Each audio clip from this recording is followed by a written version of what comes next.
Hi everyone, this is Dr. Sanjukta Barkataki and thank you for watching my YouTube channel. So the global pandemic COVID-19 going along for more than 6 months now, we are having a lot of questions in mind.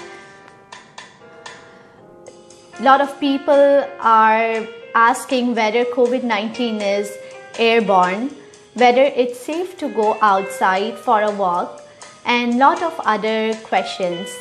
So today I am going to discuss about the modes of transmission of COVID-19 virus. COVID-19 is known to be a respiratory infection, and respiratory infection can be transmitted through different sizes of particles, droplet particles.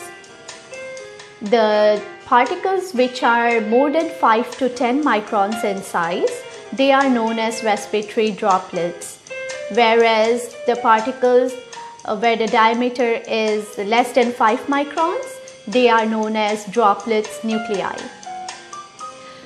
The current evidence have shown that COVID-19, the primary mode of transmission is through respiratory droplets as well as direct contact.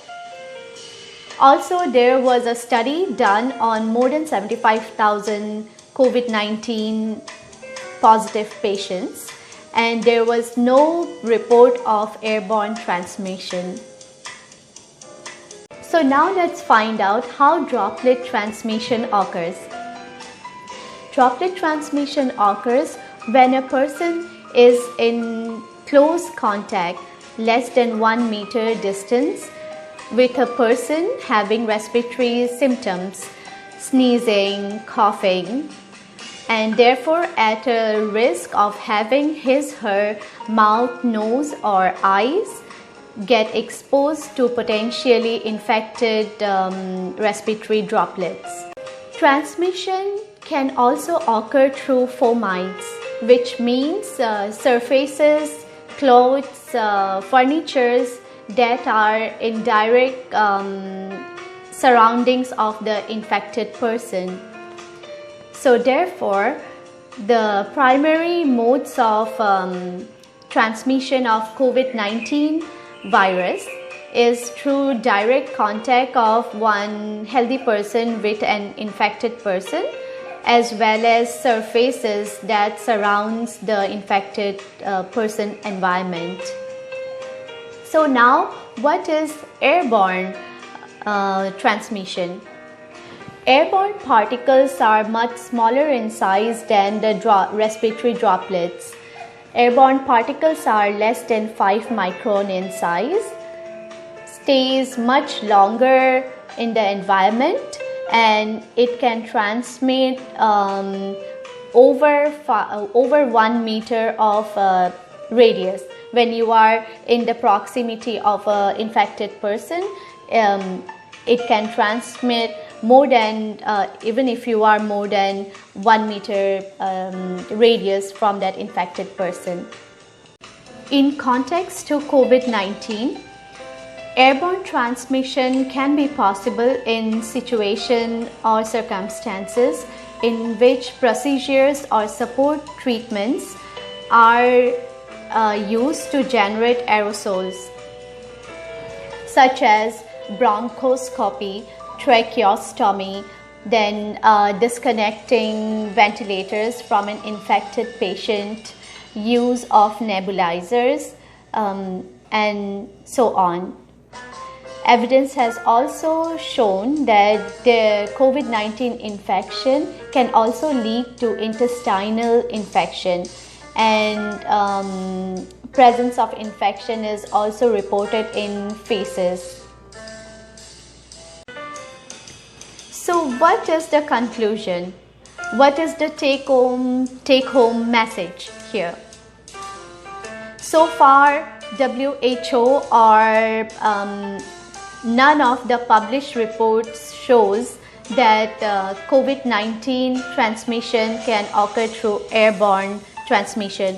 However, there are a lot of debate going on, where recently there was a letter signed by more than 235 scientists where they mentioned that COVID-19 transmits through airborne transmission. But so far, the published report shows that the transmission is mainly through respiratory droplets and not through airborne transmission. Even if there is airborne transmission, at this point it is a very minor route of transmission. So what can we do to control or avoid or would say prevent ourselves from having COVID-19 infection? We should still follow our CDC guidelines. We should still use our mask, which will prevent us from getting infected by the respiratory droplets, which is the primary mode of transmission. Hand hygiene, that is also very important whenever we go outside, or whenever you are not sure if there was any contamination or something. Make sure you wash your hands often during the day, and when you are outside, make sure not to touch public surfaces where say in railway station or on the stairs, the rail near the stairs, those kind of areas where it's like lot of traffic is there, to avoid that kind of contact. As well as respiratory hygiene, we should always follow respiratory hygiene whenever we are in a public place or crowded environment. Whenever somebody coughs or sneezes, you follow the respiratory hygiene, like you always cover your face when you sneeze or cough. And those kind of practices, not only during this pandemic time, but it's always good to follow those kind of practices in our everyday life.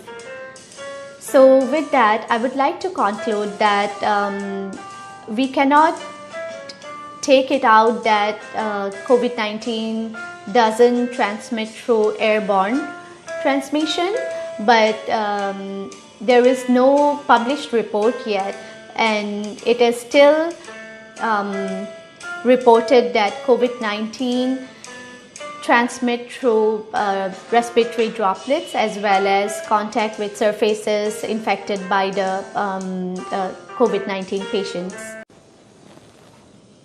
So therefore, it's okay to go outside, go for a walk, and if you are not in a crowded place, if there is infection in there is particles in the air, it will get diluted. It's more harmful when you are in a close crowded place with less amount of ventilation. That is more high risk factor of spread of disease, for spread of the COVID-19 disease. So if you are using your mask, it's okay to go outside for a walk and talk with people, maintaining your 1 meter of radius. So with that, I would like to conclude my today's talk. Thank you for watching my video, and if you have any question, feel free to leave a comment in the comment section of my YouTube channel. Thank you so much. And if you find this video helpful, please may I ask you to subscribe and like my channel. Thank you so much.